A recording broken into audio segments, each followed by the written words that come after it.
Opa! Olá, boa noite! Sejam todos bem-vindos e bem-vindas a mais uma live do projeto Unirio Teatro Musicado nas Redes. Vamos esperar uma galera aí entrar, receber a notificação aí que nós já estamos ao vivo.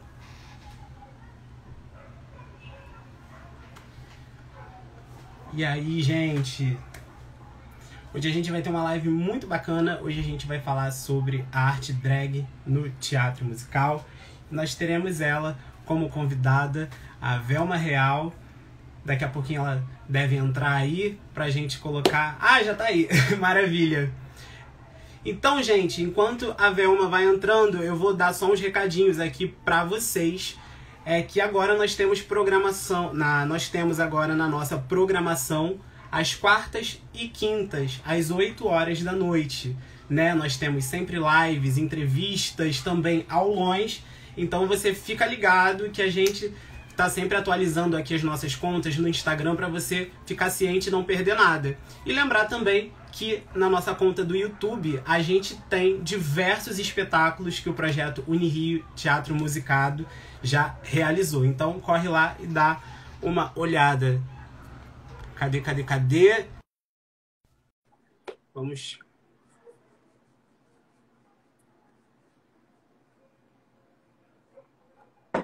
Olá! E aí?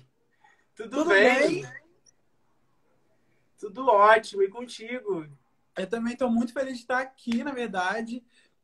Vou botar um filtrinho, né? Porque ninguém merece, gente. A gente se maquia toda, mas um filtrinho faz a diferença. Mas você tá maravilhosa. Ah, muito obrigado. Pronto, vou botar um filtrinho leve mesmo. E aí, como é que você tá? Eu tô ótimo. O pessoal tá entrando aqui para acompanhar a gente nesse Perfeito. tema, né? Arte drag no teatro musical, que é uma coisa super bacana e que eu acho que a gente também tem que conversar. Cada dia a gente está trazendo um tema diferente. Ontem nós tivemos teatro musical infanto-juvenil, foi super bacana. Temos arte drag. Nas próximas a gente vai falar também de teatro musical em comunidades, ou seja, tudo muito bacana e tudo muito diverso, porque a gente tenta englobar tudo, né? Mas aí, Velma, Parabéns, inclusive, Parabéns pela iniciativa, e acho que é um projeto maravilhoso, difundir ainda mais, né? Abrir esse diálogo, da gente sempre estar se desconstruindo, aprendendo muita coisa e levantando questões, né? Que às vezes são tão pertinentes, mas que a gente deixa escapar pela correria do dia a dia, pela vida do artista que é muito corrida, né? Eu tenho falado muito isso com a galera lá do Instagram e com todos os projetos que eu tenho feito, seja de maquiagem, seja de lives com cantores de teatro musical e atores. Enfim, acho que a gente tem que aproveitar esse momento que a gente está em casa, né? É um momento ímpar na vida do artista, onde ele não está nessa correria, nessa luta diária aí para sobreviver da sua arte, né? Então, é isso. Parabéns pela iniciativa. Estou muito feliz de estar aqui, como eu já disse, e que bom que a gente está podendo colocar esse tema em discussão. Perdão, te interrompi. Imagina. Imagina. E já que você estava falando, né, de ficar em casa, essas coisas, como que está sendo essa sua relação com a pandemia? Mas eu digo isso para o lado artístico, porque eu vi aí no seu Instagram que você está promovendo uma série de lives, inclusive lives musicais com atores de teatro musical, com atores também que já passaram pelo processo do Unirio Teatro Musicado. Como que surgiu essa ideia e como que é? E como que é realizar esse tipo de trabalho numa plataforma como o Instagram, por exemplo? Então, primeiro, deixa eu só fazer uma pergunta. A minha internet tá ok? A imagem tá ok? Eu acho que por conta do filtro tá dando uma travada, mas eu consigo te ouvir. Mas a imagem tá pixelada? Tá. Tá, então peraí que eu vou botar no 4. Pronto, eu vou tirar o filtro também, não tem problema não. Pronto. O meu tá ok?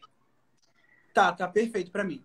Então, sobre tudo isso que você colocou aqui em questão, eu sempre vi um potencial muito grande na internet, mas com a correria diária, enfim, né? Eu, além de drag, também sou ator de teatro musical, então eu tenho me dividido em duas pessoas, basicamente, né, durante a minha vida toda. Que é essa pessoa que trabalha de noite, né, que performa, que se maquia, que pensa no figurino, que pensa na performance como um todo, normalmente o lip sync, que é uma coisa mais tradicional de drag, né? Até porque as casas de drag, enfim, nem comportam uma pessoa cantando ao vivo, por conta de microfone, por conta da estrutura mesmo técnica, né? Que a gente sabe que é necessária, né? Não tem como competir com uma balada, né? Imagina, no teatro, quando tá todo mundo sentadinho, em prol de assistir um espetáculo, até é possível, talvez, cantar sem microfone. Agora, numa casa noturna, impossível.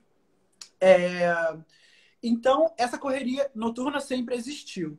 E eu também falo que a vida do ator é uma correria constante, né? De faz um infantil e aí sai para uma audição que vai ter do adulto, que é à noite, e corre e faz dublagem, estuda, enfim. Eu me dividi ao máximo e sempre procurei essa vida dupla, né? O The Best of Both Worlds, a própria Hannah Montana, né? A Miley e a Hannah não pessoa só. Mas eu sempre vi esse potencial muito grande na internet e sentia que eu não dava a devida importância por conciliar a minha vida de ator, a minha vida de drag e tudo isso. Com a pandemia, a gente se viu num outro cenário, onde está todo mundo em casa, teatro fechado, né? Casas noturnas fechadas. E eu falei, bom, então talvez seja o momento de eu aproveitar e, de fato, mergulhar nesse mundo tão plural que é a internet. Né? Então, aí eu tenho estudado maquiagem de uma forma mais artística, né? Porque a gente fala muito sobre o comercial também, por exemplo. Essa daqui é uma maquiagem comercial, onde eu quero que, de fato, o que eu estou falando seja mais importante do que a minha maquiagem, né? Se eu tivesse aqui pintada de roxo com azul, com amarelo, enfim, eu tenho certeza que as pessoas iam estar prestando mais atenção na minha maquiagem do que no que eu estou falando. Então, não é a proposta. Né? Então, durante a minha vida toda, eu basicamente fiquei fazendo essa maquiagem mais social, justamente pelo fato de que eu precisava que as pessoas ouvissem a música, prestassem atenção na minha interpretação, enfim. E na quarentena eu falei, bom, então talvez seja o momento de eu explorar o lado visual da drag, né? Seja com maquiagens diferentes, penteados, enfim, todas as potencialidades que uma drag pode trazer visualmente falando, né? Esquecendo a fala, esquecendo essa mensagem verbal. Então, eu pesquisei muito sobre maquiagem e penteados e figurinos de um modo geral, e de uma forma também mais rebuscada, não tradicional, digamos assim, né? Não uma maquiagem de beleza, sim uma maquiagem artística. Esse foi um ponto. Outra coisa que eu senti muita falta foi de encontrar um meio de me comunicar, de me conectar com as pessoas que eu tanto gosto, que são meus colegas profissionais, sejam drags ou atores, cantores, enfim. E eu tava com essa necessidade de fazer algum projeto onde eu me conectasse com eles, né? Porque eu fiz maquiagem e falei, bom, acho que de maquiagem já, de quarentena, assim, já deu. E busquei essa forma de me conectar, né? A live que você mencionou, que são lives que eu faço todo sábado no meu Instagram com atores de teatro musical, foi essa forma que eu encontrei, né? Eu também apelei para o lado da memória afetiva que as pessoas têm com determinadas coisas. Por exemplo, eu sempre escolhi um tema para cada live. Então, a gente teve o tema Glee, a gente teve o tema RBD, a gente teve live High School Musical, a gente teve live Princesas Disney, animações Disney, enfim. Musicais Broadway também, né? Broadway, é verdade. Porque eu queria que, de alguma forma, eu também prezasse pela saúde mental do espectador, né? Que já estava vivendo. Agora, acho que, de alguma forma, as pessoas estão se acostumando e a saúde mental está mais amparada. Mas no começo da pandemia, do começo para o meio, as pessoas estavam em pânico. E eu também estava, né? Eu falo que também é uma forma de terapia para mim, assim. De estar sempre com a cabeça ocupada, sempre fazendo o que eu gosto, sempre prezando pela arte como alguma coisa que de fato é transformadora na minha vida. E eu também estava prezando pelos espectadores, né? Que podiam aí acompanhar uma live temática que eles gostassem, de Glee, de RBD, enfim, de Broadway, como forma também de escapar dessa realidade que a gente estava vivendo, né? Então foi uma faca de 2 gumes, 3 gumes, enfim, porque um momento muito marcante para mim foi a live Princesas, onde eu tive a Gabi Porto, né, que foi a dubladora oficial da Anna, né, no Frozen, e também uma atriz de teatro musical. E no fim da participação dela, ela se emocionou, ficou super feliz de ter participado, porque disse que aquilo, de alguma certa forma, também ajudou ela a enfrentar aquilo que a gente estava vivendo junto, né? Assim, acho que algumas pessoas são mais sensíveis que outras para isso tudo que está acontecendo. Eu, por exemplo, sou uma pessoa que sou acostumada a ficar em casa. Apesar de toda essa rotina que eu sempre falo, o ficar em casa para mim nunca foi uma coisa ruim, né?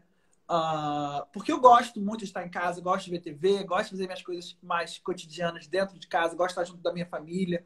Então, isso nunca foi um problema para mim, mas eu entendo que para muita gente isso foi um problema.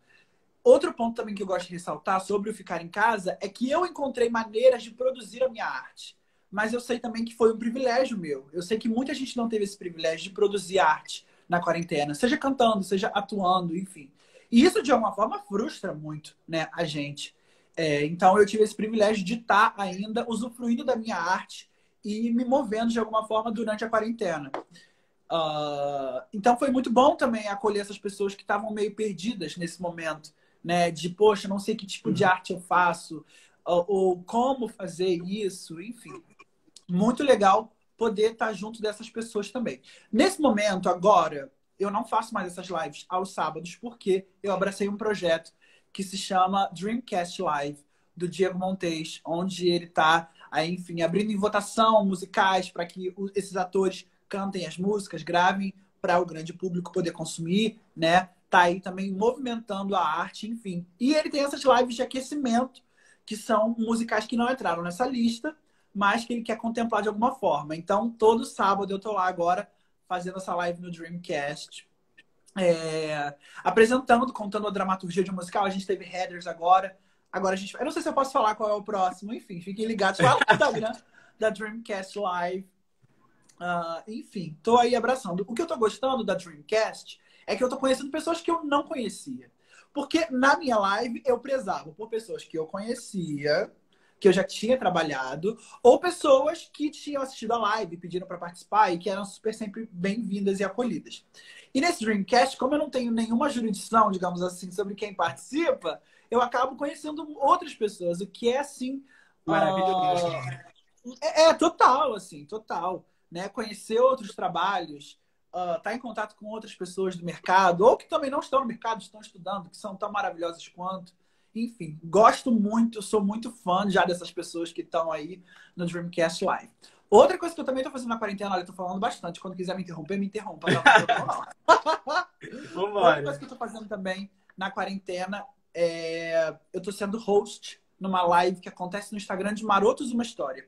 Marotos, para quem não sabe, é um curta independente sobre o universo de Harry Potter, mas que aborda o lado dos marotos, que é o pai do Harry Potter, o tio do Harry Potter e outros personagens, né? Trazendo os personagens do arco principal de uma forma mais jovem. E lá a gente conversa sobre os episódios que estão saindo, que vão sair, sobre os personagens, sobre como é a construção, preparação, né?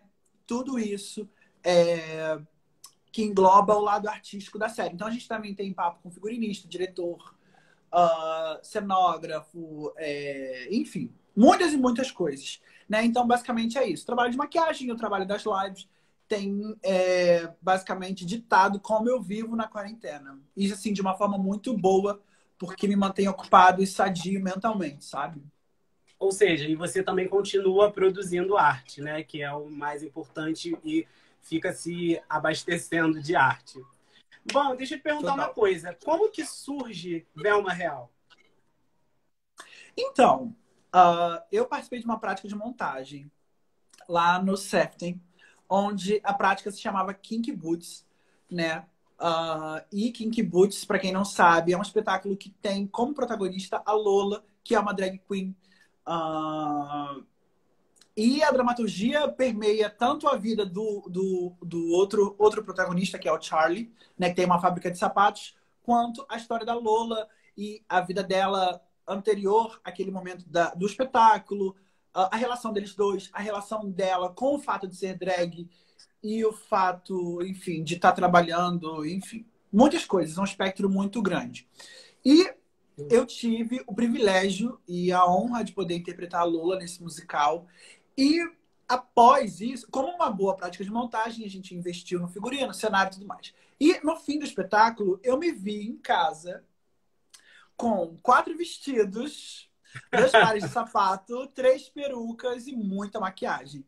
Eu falei, bom, então, assim, eu sempre fui muito fã da arte drag, sempre gostei muito, muito, muito. Todo mundo que me acompanha sabe que eu sou grande fã da arte, muito antes de fato, pesquisar. E eu falei, bom, o Kinky Boots acabou, eu tô com toda essa indumentária e objeto de caracterização aqui, por que não? E aí decidi, de fato, mergulhar nesse universo que é a drag.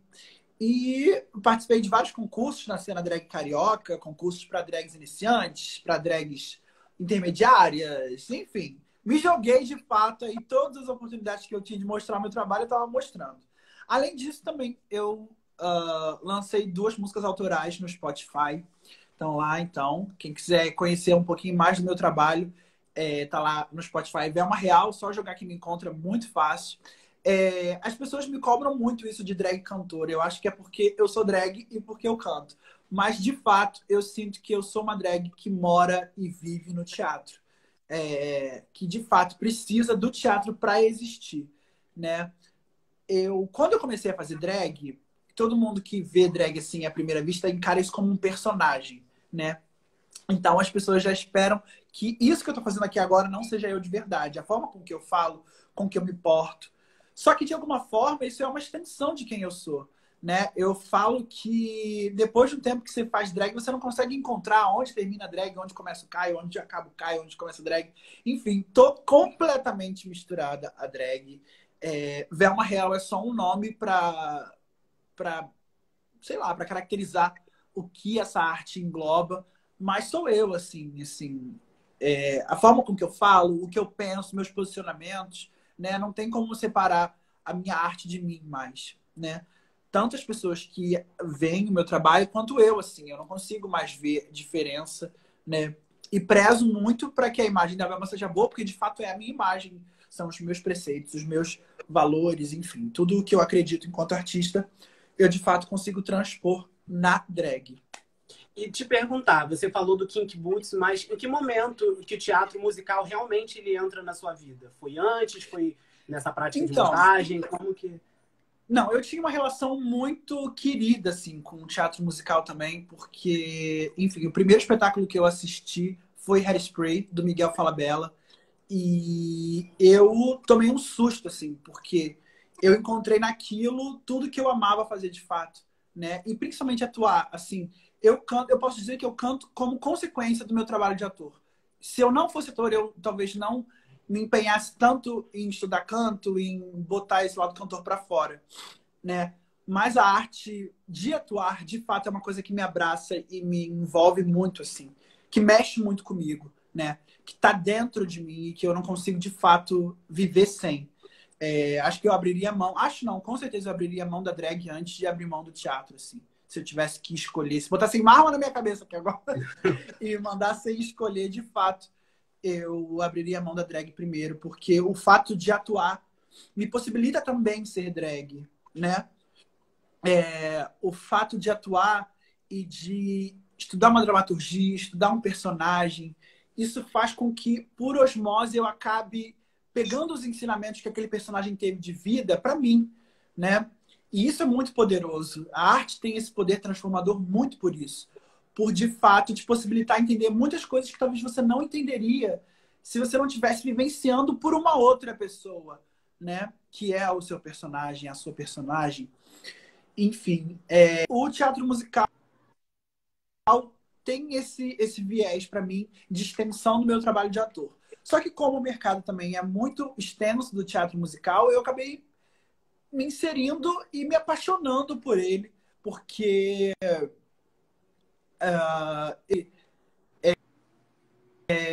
o teatro musical ele tem uma outra potência, né? Porque a música também mexe com o lado afetivo da gente, a gente, enfim, tem a música também como uma coisa que transforma a gente, que tem esse poder também de curar muita coisa, enfim. Então, o teatro musical tem esse papel fundamental na minha vida enquanto artista. Outra coisa que eu posso dizer é que eu comecei a estudar teatro musical na escola. E, Olha, lógico, de forma amadora, e uma pesquisa muito mais pessoal do que imposta pelos professores. Eu tinha aula de teatro, mas não teatro Mas que musical. foi importante também, né? Para sua Com formação. certeza. Ó, eu vou botar aqui no 3G, no 3G não, no Wi-Fi para ver se melhora, porque você está começando a bagunçar aqui para mim. Peraí, um minuto. Tá. Tá? Enfim, Vamos lá. eu estudava teatro na escola. Oi? E tá dando umas travadinhas agora. Será que eu volto? Pra mim tá Oi? dando. Peraí. Melhorou? Agora eu consigo te ouvir, mas a sua imagem tá carregando. Mas vamos seguindo. Tá bom. Agora foi, tá perfeito. O que eu estava dizendo foi Então, ótimo. Então, eu estava na escola e lá tinha teatro, né? Só que eu sempre esbarrava com teatro musical de alguma forma, porque eu sempre fui muito fofoqueiro, muito querendo saber tudo e querendo pesquisar tudo e com sede de conhecimento. Então tá, eu já estava estudando teatro, mas o que era teatro musical? E na época que eu comecei a estudar teatro, eu não tinha acesso ao teatro musical no âmbito assim profissional. Eu não conhecia peças, eu não sabia que estava acontecendo isso. Tanto que quando eu descobri o Hairspray, eu tomei um susto e falei, gente, onde que estava isso tudo antes na minha vida? Por que eu não conhecia isso? E eu tentava acho que meio que fazer um teatro musical pelo caminho contrário. Oi?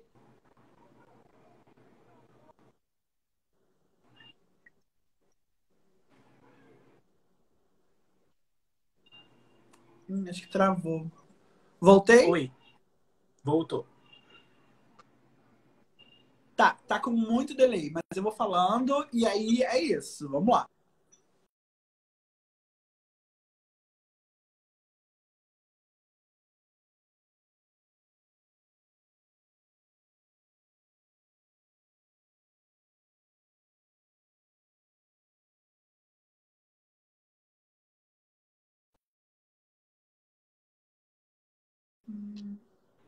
Foi? Agora pra Não. mim tá perfeito. Então tá. Então eu vou falar.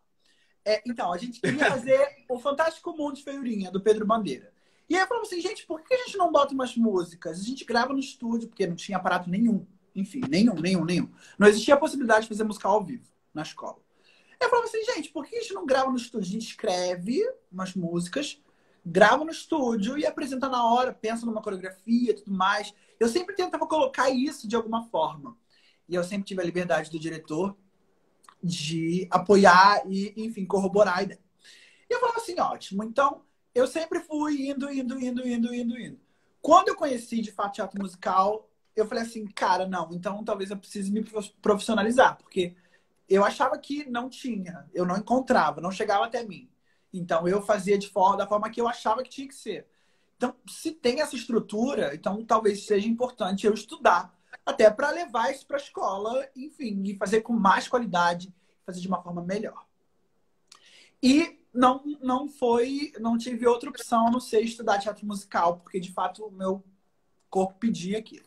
Estudei teatro musical, nesses cursos livres que tem de teatro musical e tudo mais, e fui me apaixonando cada vez mais pela arte e digo que a escola teve esse papel, assim, fundamental, de inserir a vida e, portanto, a gente também o teatro musical. E você como drag, né? Como que é você interpretar um personagem sendo drag no teatro?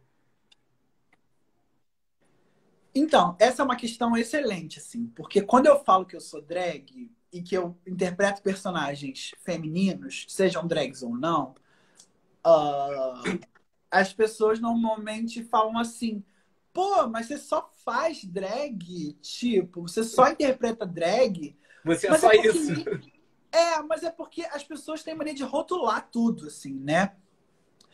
Eu vi eu esqueci o nome do ator, ele é brilhante, ele é um ator comediante que faz aqui vídeos para o YouTube. E ele estava falando, o vídeo era uma sátira ao diretor e autor que escrevem o personagem negro.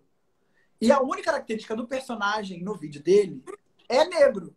E ele zoa isso, porque ele é negro e ele fala assim, tá, mas quais são as características desse personagem?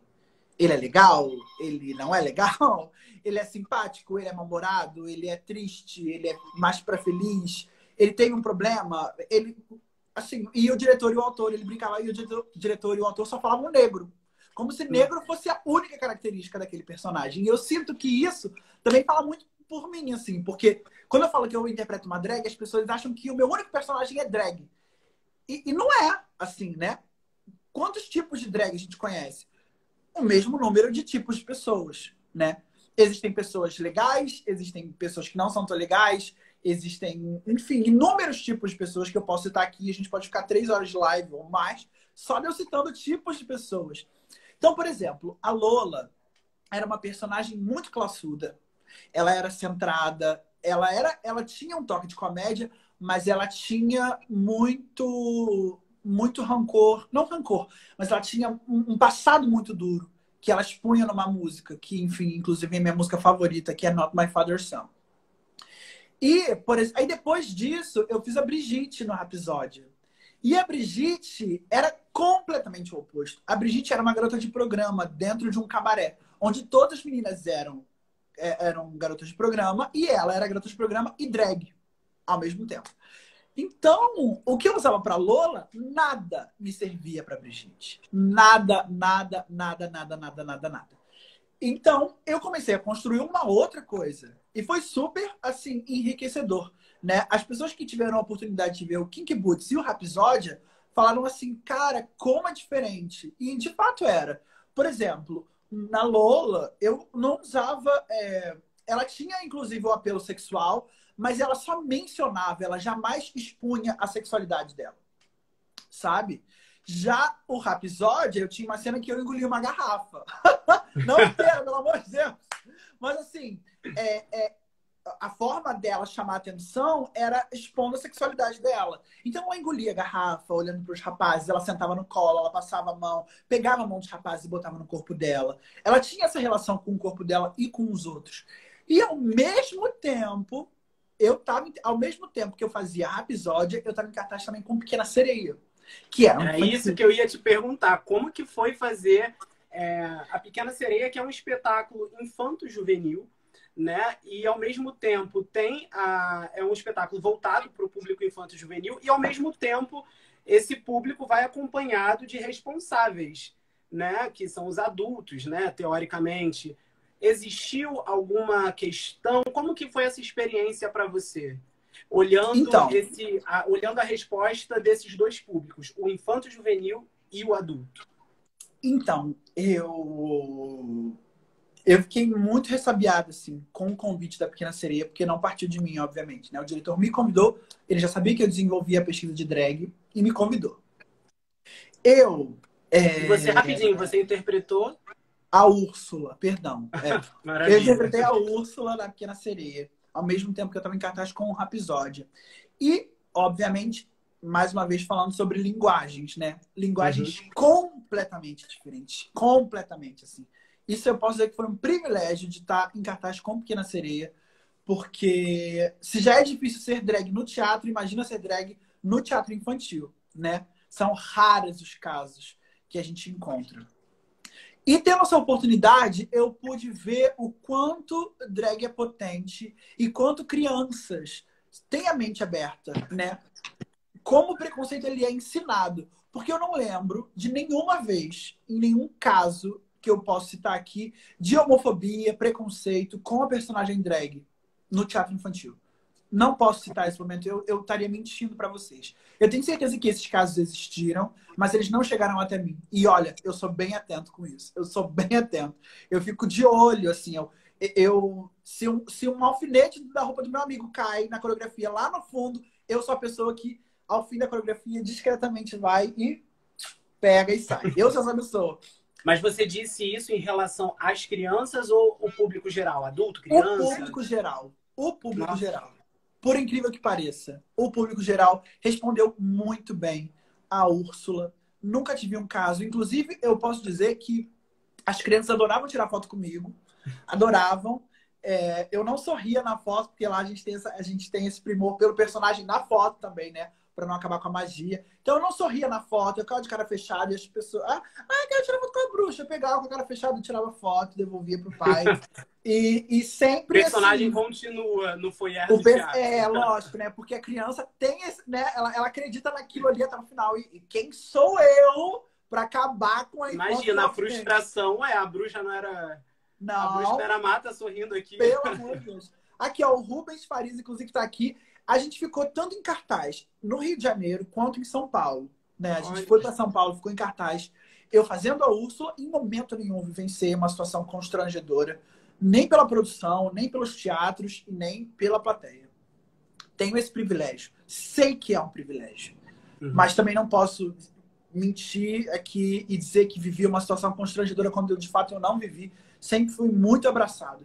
Eu acho que por estar no ambiente do teatro e com as luzes acesas e todo mundo vendo, até na foto, no sentido assim, de que as pessoas ficam acuadas. As pessoas que não gostaram talvez nem tenham ficado para foto.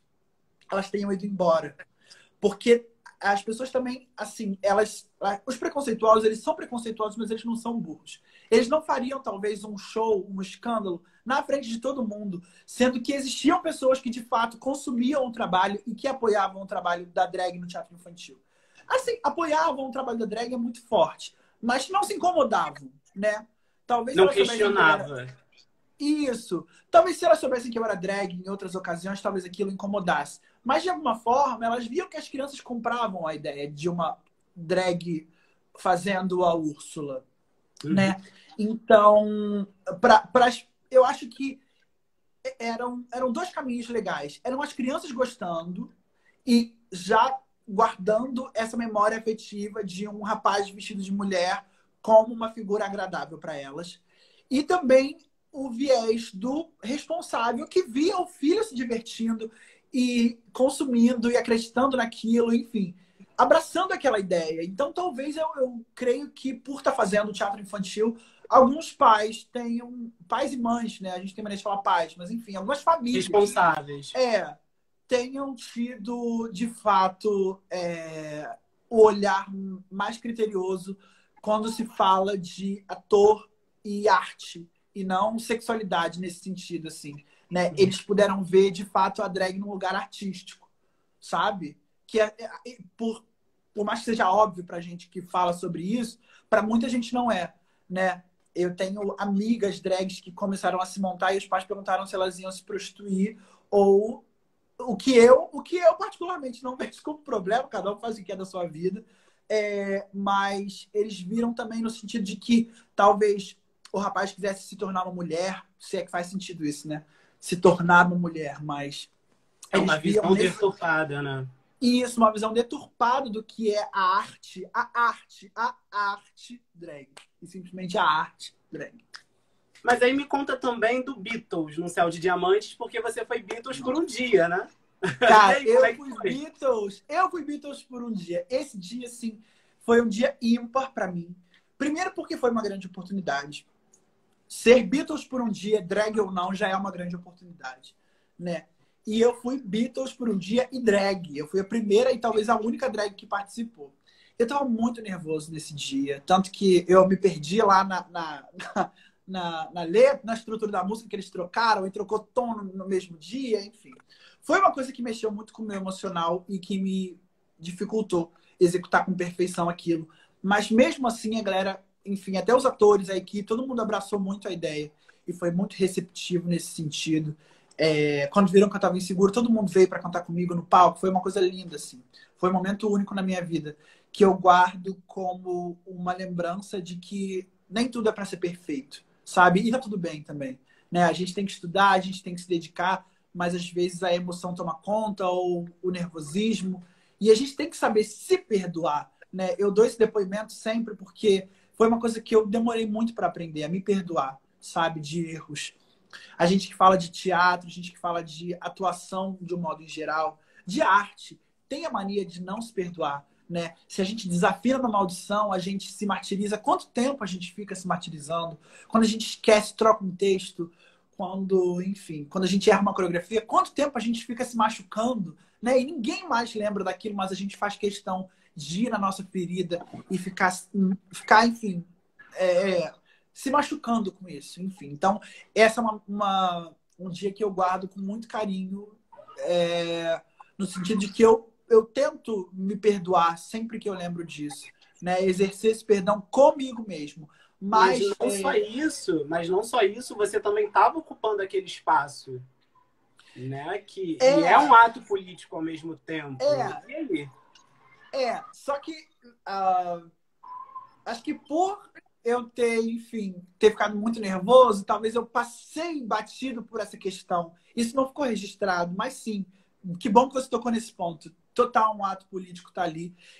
Eu não sei se tão político, porque a produção, o teatro em si, ele é muito acolhedor com drags, enfim, e com isso tudo, né? Não sei se de fato a plateia entendeu que eu era uma drag. Eu falo isso como uma coisa muito engraçada, porque o meu namorado na época estava na plateia assistindo, ele também é drag, e depois que eu saí, ele falou assim, tinha umas senhorinhas do meu lado, e elas falaram, quando você começou a cantar, porque eu cantei assim, ó, Imagine, como é que é?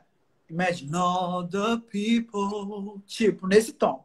E aí, ele falou que as senhorinhas do lado falaram assim, ai, eu amo mulher de voz grave. E ele falou assim, é meu namorado. Aí elas responderam, nossa, ela é linda. Então a gente fica nessa dúvida se elas entenderam que eu era drag, sabe? Eu não sei, vai que eu passei como uma Ana Carolina. Que é uma honra também, né?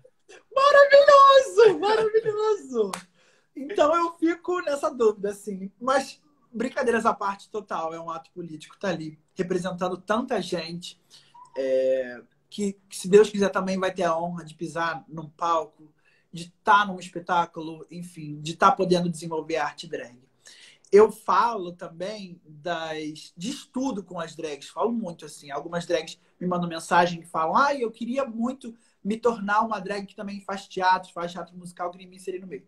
E eu falo estude, porque a drag, ela tem essa coisa de autodidata, né? A drag, não existe um curso que fale assim, venha ser drag, entre nesse curso e saia uma drag.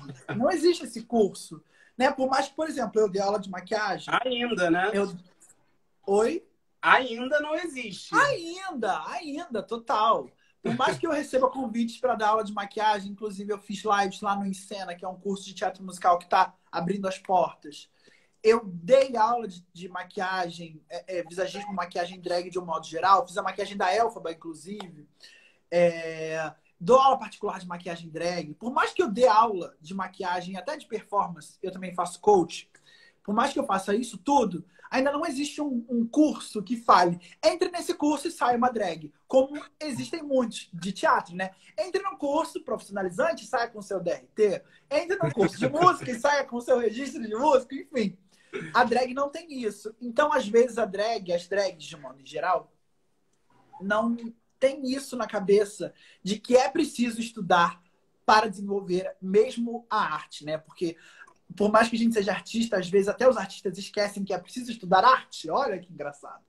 Então, é importante que, de fato, a gente estude arte, e é o conselho que eu sempre dou para toda drag que quer fazer teatro musical, que quer ser artista, né? Assim como você se dedica em casa sozinho com maquiagem, é importante que você frequente uma aula de teatro, né? Usa esse espaço. Não tenho dinheiro. Poxa, existem vários cursos gratuitos. Não tenho tempo. Enfim, faça um grupo de estudo, conversa comigo, conversa com alguém que é seu amigo, busca esse espaço de estudo,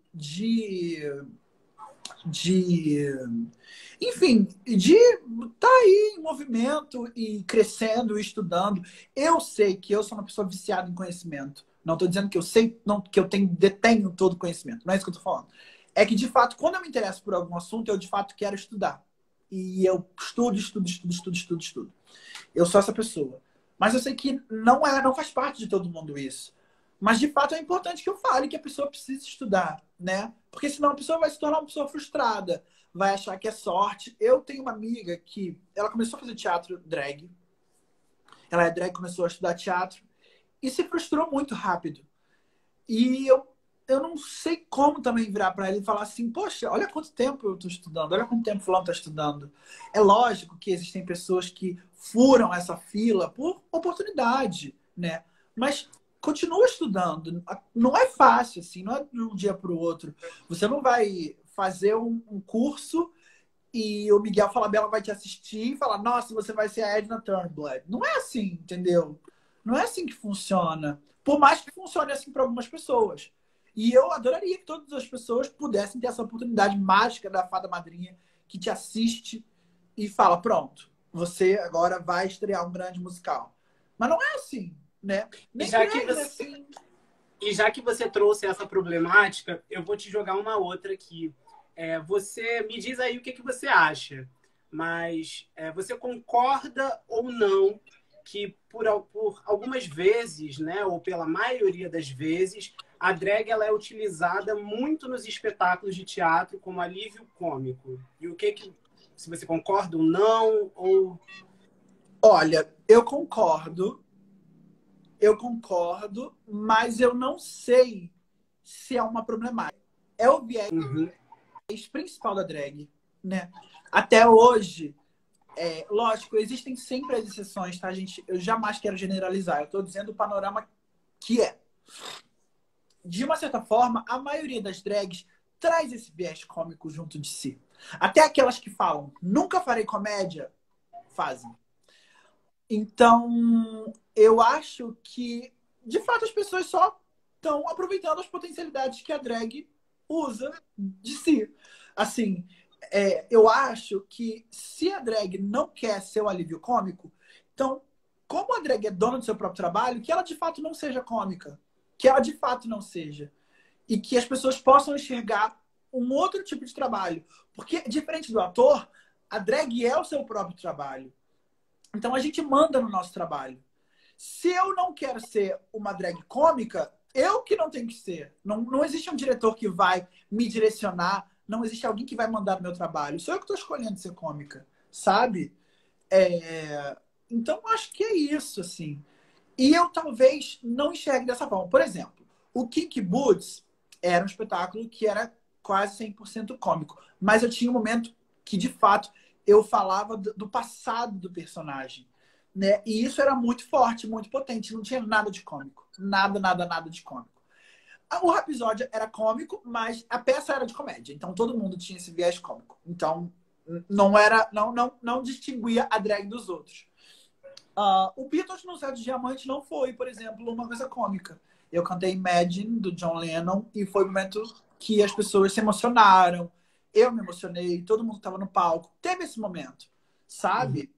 E, e a Úrsula também, não posso dizer que não foi comédia, obviamente foi comédia. E eu fazia questão que fosse, porque de fato eu flerto muito com a comédia. E a peça, né? A peça pede isso, essa linguagem e tudo mais. Eu não sei se é 100%. Lógico que a maioria dos casos a drag tá atrelada à comédia e alívio cômico. Mas eu não enxergo de uma forma negativa. Eu, Uhum. de fato, não enxergo. Eu, inclusive, tenho projetos pessoais, e aí bato de novo na porta da drag, como dona do próprio trabalho. E quero desenvolver trabalhos onde a drag não tá nesse lugar de comédia, mas aí são questões minhas, assim, sabe? São escolhas minhas. Como algumas outras drags também não fazem comédia, né? Existem drags que são até artistas visuais, drags que nem performam, drags que simplesmente se maquiam e postam foto no Instagram. Então, é um viés positivo também, que é a escolha dela, né? Então, não enxergo como um problema de fato, assim. Enxergo como uma coisa positiva. É... E acho que quanto mais a drag tiver inserida na cena, mais ela vai fazer outras coisas. Porque sempre vai ter alguém que vai enxergar alguma coisa diferente sobre a drag, sabe? Sempre vai ver a drag e falar assim, tá, ela é muito engraçada, mas por que ela é muito engraçada? Talvez seja para mascarar alguma outra coisa, enfim. E as pessoas vão começar a mudar isso, enfim. Acho que o momento, de fato, é a gente estar inserido, sabe?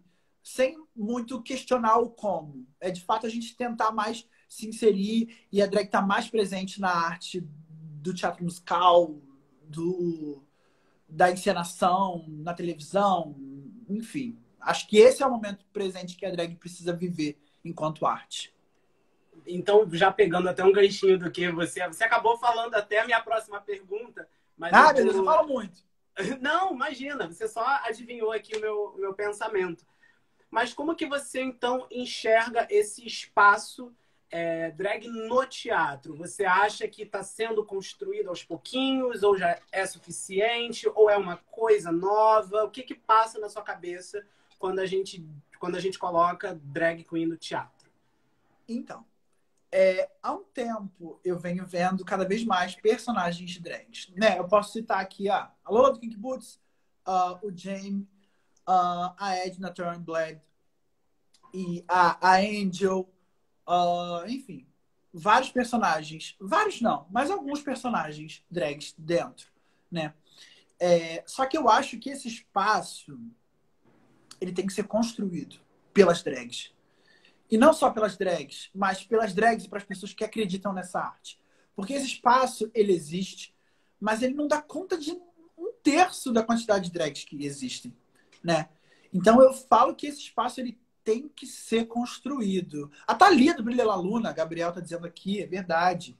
Por exemplo, o Diego é um simpatizante da arte drag e inseriu a arte drag dentro de um espetáculo que não pedia. Assim, que obrigatoriamente não precisaria ter. Mas ele, como simpatizante, de fato, abraçou a causa e resolveu colocar. E que bom que existem pessoas assim. Mas eu acho que as pessoas têm um amor muito forte no teatro musical pela arte drag. Só acho que elas não enxergam a arte drag como uma possível potência dentro da cena. No sentido de que as pessoas gostam. Por exemplo, quando eu vou num evento de teatro musical que existem drag, não, quando eu vou num evento de teatro musical onde eu sou uma drag, as pessoas super me recepcionam bem. E falam comigo e querem tirar foto, e conversam comigo. Então, minha arte. Ok. Primeira barreira é importante quebrada. As pessoas abraçam a minha arte. Só que elas não veem. Eu acho que por elas enxergarem como personagem, aquilo que eu já falei, tipo assim, qual é a rubrica do personagem? Drag. Então elas acham que uma drag em 5, de 5 musicais tem uma drag, já tá bom. Porque drag é muito pequeno, assim, drag é drag. E não é. Quanto mais as pessoas forem vendo que drag é um personagem que pode ser plural, que pode ser um personagem solar, um personagem, enfim, mais denso, um personagem contente ou não, quanto mais elas enxergarem isso, mais elas vão se sentir inspiradas a criarem esse espaço para drag. Mas eu acho que a drag precisa, assim, a grande massa precisa de fato estudar teatro e teatro musical antes de querer se inserir. Porque não é a mesma coisa que fazer drag. Assim como eu, quando comecei a fazer drag, vi que não era a mesma coisa que fazer teatro. Isso eu posso dizer aqui para todos os atores que se interessam na arte drag, não caiam nessa bobeira. Não é a mesma coisa. E o que que é diferente? A primeira coisa que eu falo é que você já não está protegido, né? Porque no teatro, falou assim, ação, tocou o terceiro sinal, todo mundo já entende que você é um ator. Então, o que você fizer ali não é você. Tudo bem, tudo bem. Você vai fazer o que você quiser, porque você está protegido pelo personagem. Quando você não tem essa proteção da luz apagada, dos holofotes ligados em você, de todo mundo sentado para te assistir, você já não está na sua zona de conforto. Quando você tem que se maquiar na sua casa. Primeiro, para alguns já é um problema se maquiar em casa, já tem esse detalhe. Quando você tem que se maquiar em casa e você pega um Uber maquiado para uma boate, ou você não quer se maquiar em casa e você não quer pegar o Uber, tudo bem. Você pega, leva suas coisas. E aí você tem que se maquiar no banheiro da boate, porque não tem camarim. Como o ator tem.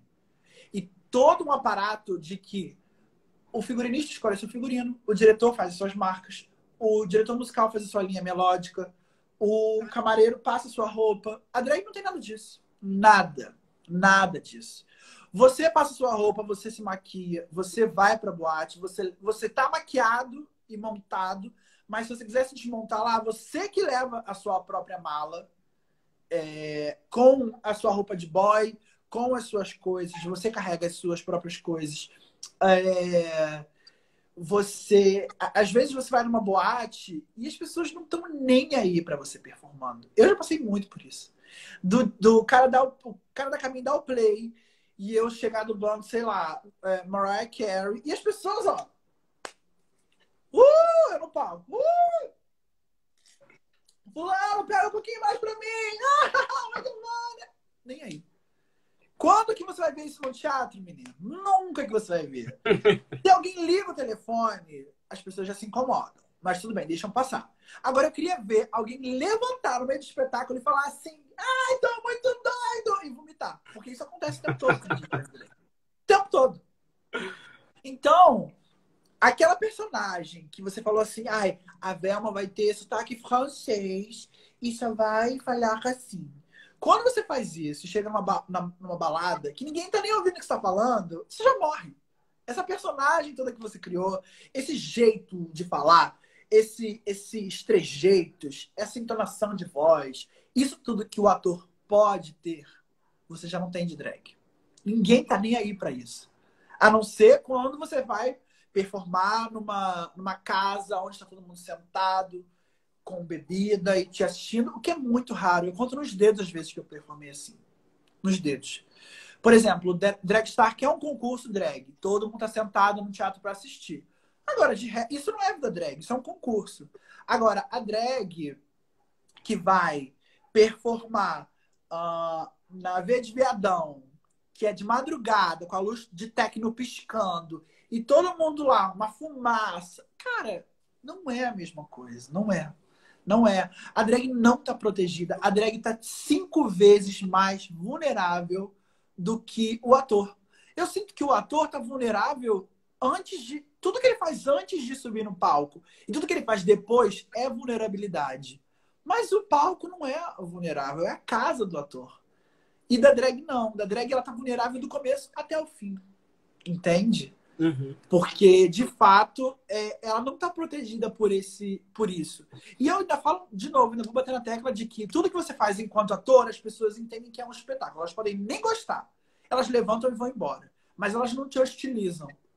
Agora, a drag, se ela faz alguma coisa que as pessoas não gostam, as pessoas vão hostilizar ela naquele momento presente. Entende? Então, é um outro buraco. Só falando assim mesmo, é um outro buraco, é uma outra história que o ator que quer fazer drag vai enfrentar aí de diferente.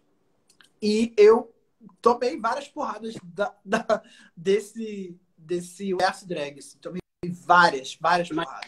Mas todas essas porradas a gente... Aliás, todas essas porradas você consegue pegar disso e levar isso como um grande ensinamento e construção para a sua vida, não só pessoal, mas também a sua vida artística, né? Total. Mas essas porradas, eu já era ator. E, por exemplo, um diretor... Todo mundo conhece, né? Um diretor assim, que te humilha na frente de todo mundo. Principalmente os pequenos diretores, aqueles que têm sede de poder, né? Eles que fazem isso, o ator, infelizmente, acaba se acostumando. Ou pelo menos já teve uma experiência dessa. Agora, uma drag nunca teve essa experiência. E aí, quando ela sobe num palco e isso acontece, ou num camarim com uma outra drag que hostiliza ela, enfim. E ela não sabe lidar com isso. Ela não sabe lidar. Então é muito complicado, até para a saúde mental de uma pessoa que não está acostumada a viver num ambiente onde as pessoas... e tem esse outro lugar também, por exemplo, uma drag que vai para o teatro. E aí, a drag chega a um certo ponto que a drag só é aplaudida, né? Porque ela passa por esses momentos ruins, mas depois ela só é aplaudida. Tudo que a drag faz é bonito. Tá sempre perfeita. Não tem ninguém que dá uma direção. E aí, quando a drag chega no teatro e o diretor fala assim, não gostei, eu preciso que, de fato, você tome outro caminho e faça diferente. A drag não sabe lidar com isso. Porque ela nunca teve alguém que falasse isso pra ela. Ela nunca teve alguém que estava de fora, observando o trabalho dela e falando que talvez aquele não fosse o caminho mais interessante para ela tomar. Então, ela também toma um susto. Lógico, né? Eu falei muito sobre o ator que quer virar drag, e óbvio, é super possível. Mas a drag que também quer se tornar um ator também toma esse susto. De ter uma pessoa de fora que tem total... que tem total direito de falar para ela que aquilo não é interessante que ela tá fazendo. E ela também toma um susto. Porque ela não tá acostumada com isso. Ela tá acostumada a ser detentora do próprio trabalho, como eu já falei várias vezes aqui. Dela escolher e falar assim, eu quero que o copo seja roxo, eu bebo, bota no mesmo lugar, quero que seja assim. E ela ensaia isso. E aí o diretor fala, não, você vai pegar o copo, vai beber, só que você vai jogar para trás. Porque você lembrou de uma coisa, esse copo te deu, fez você lembrar do seu ex-marido, você não quer ver esse copo nunca mais na sua frente. Ela fala, não, mas ela pensou isso tudo, mas ela quer botar aqui. Porque ela já está se afastando, ela só nunca mais vai pegar. Não, mas ele fala, não, mas você vai jogar para trás. Não, mas ela fala, não, mas eu quero botar aqui. E aí? Então, a drag tem que exercitar essa escuta. Saber ouvir e saber falar assim, ai, eu não tenho tanta raiva do copo assim, a personagem não tem tanta raiva. Então, você vai pegar, vai beber e gentilmente vai colocar para trás. Entendeu? É saber usar aquilo que o diretor está falando dentro do seu trabalho, é saber unir os dois. E a drag não está acostumada com isso. A drag está sempre acostumada com ou esses percalços que eu falei, ou sempre elogios. Ai, perfeita, maravilhosa. E não é assim. O teatro não é assim. O teatro a gente precisa de fato da opinião de quem está de fora. O teatro é feito em coletivo, né? E a drag não é feita em coletivo. A não ser os coletivos drags que existem, mas até esses também tem esse viés de que a drag, ela tá no coletivo, mas ela tem o trabalho dela. Ela manda no trabalho dela. Ela pode ouvir opiniões, mas ela bate o martelo final, e no teatro ela não bate o martelo final. Então também é um aprendizado muito interessante enquanto artista. Velma, quero muito agradecer a sua presença, porque daqui a pouquinho a live vai cair. Mentira! Já? Seríssimo, passou assim, voando, eu olhei agora. 3 minutos, tô passada. Então, antes da gente encerrar e eu passar a palavra para você, dar as considerações finais, então, mais uma vez, em nome do projeto, eu agradeço muito você ter topado o convite, estar aqui com a gente. Então, antes de eu passar essa palavra para você, eu queria que... Mentira, deixa eu organizar aqui. Eu vou passar a palavra para você com uma pergunta e depois a gente se despede. A pergunta que eu vou fazer é o seguinte: o que você projeta de futuro da arte drag no teatro musical? E aí você depois se despede e aí a gente encerra. Tá, eu tô na prática de montagem, né, do Hairspray, como eu já falei, mas eu também sinto a necessidade, enquanto artista, isso não enquanto drag, de produzir os meus próprios projetos, né? Lógico que como eu faço drag, né, eu vou abraçar a arte drag e incluí-la nesse projeto. Mas eu quero produzir meu próprio projeto e quero, de fato, me inserir cada vez mais no mercado e fazer o máximo de coisas possíveis, assim. Não só no teatro musical. Quero muito fazer drag no audiovisual. Quero muito fazer drag... acho que foi só isso mesmo. Audiovisual. Mas, enfim. Ou você cria uma nova arte aí. Isso, quem sabe, né? Mas, enfim, de fato é isso. Quero, de alguma certa forma, estar ampliando os meus horizontes drag, porque drag, sim, é uma arte plural. E eu quero, de fato, construir e alcançar novos voos, né? Alçar novos voos e alcançar o maior número de pessoas possível. Queria agradecer muito essa oportunidade de estar aqui falando sobre arte drag, coisa que eu amo tanto de paixão, que guardo com muito carinho, e unindo também a minha outra paixão, que é o teatro musical. Inclusive, sou grande fã aqui da Unirio, de verdade. Vocês executam grandes trabalhos, trabalhos esses que estão aqui na minha memória todos e que eu também guardo com muito carinho e levo como referência. Quem sabe um dia eu não esteja também em algum projeto. Muito obrigado por esse espaço, por estar aqui falando, por estar aqui trocando essas figurinhas, enfim. Obrigado também a todos vocês que assistiram essa live e interagiram muito. Muito obrigado a todos vocês de coração. Velma, beijo grande para você. Um beijo, um abraço para todo mundo que está assistindo. Lembrando que essa live vai estar no nosso canal do YouTube, assim como alguns espetáculos do Unirio Teatro Musicado e também outras lives, aulões que já tivemos ao longo dessa primeira temporada. E agora a gente está começando essa segunda temporada do projeto Unirio Teatro Musicado nas redes. Beijo, Velma. Muito obrigado. Tchau, pessoal. Boa noite. Tchau, tchau, gente.